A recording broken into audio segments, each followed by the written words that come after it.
Hey there, YouTube, it's Matt here, with the final part of my How to Solve a Rubik's Cube 3x3 tutorial. If you've been following me up to this point, which you should be, you got the blue side, we got 2 rows on every side, and we got the corners in their final spots and oriented between the green on top. Now what we're going to do is we're going to solve the cube. What you're looking for is a side that's either completely solved or has, like, this one flipped, like, say, orange is up here, green's over here. That'll be fine. And that's gonna be your front. Sometimes you won't have anything. Like, they'll all be mixed around, and you'll be like, what the hell? Then it doesn't matter which side you do it from. Or if you have 2 of them, like 2 of them solved, or with the criteria I mentioned, then you can do it from either one. It doesn't really matter. But what we're gonna do now is basically gonna flip around these other 3 while keeping this one the same. Like I said, like in my previous 2 videos, all the algorithms are gonna be written out at the end. I'm gonna call this swapping centers. Just so you know, because there's actually going to be 3 algorithms for this final part, and 2 of them are going to be extremely long. So I'm going to call it the swapping centers algorithm, just so you guys know. And it goes, what you're basically trying to do, the purpose of this step, it might seem a little weird, what you're trying to do is you're trying to get in one of 2 combinations that you can solve. You see, this just flipped them all around. See, they're kind of different now, but orange is still orange. It's still the same. So you're basically going to keep doing it until you get one of these 2 final combinations, which you will get sooner or later, because 3x3s don't have parity, which you're looking for. Okay, I've got one of them here. I have the fish.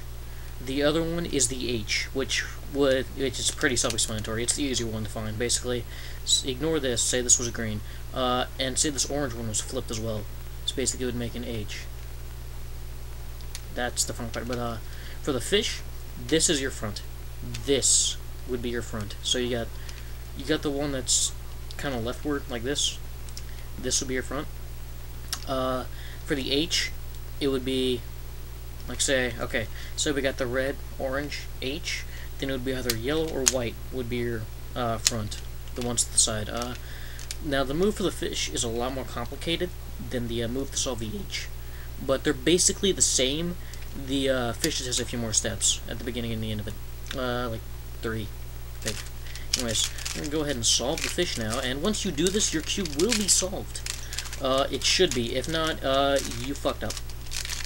So you're going to have to go and fix that. But, basically going around, and, I'll just back up. Down, twist, and done. There we have it. So I think that's about it.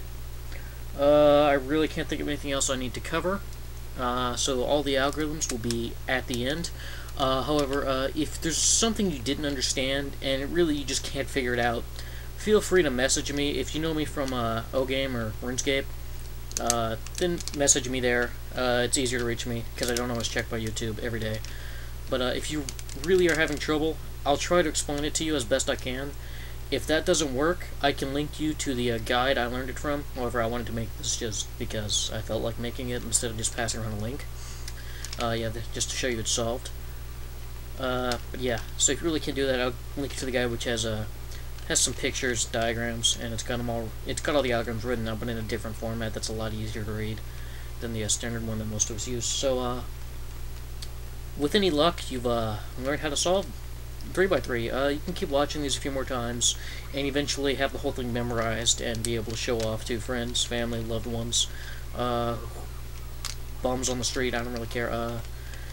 It's kind of a useful skill to have just because not many people can do it, so a lot of people are envious of you, a lot of people hate you, a lot of people hate me because they can't do it and I can.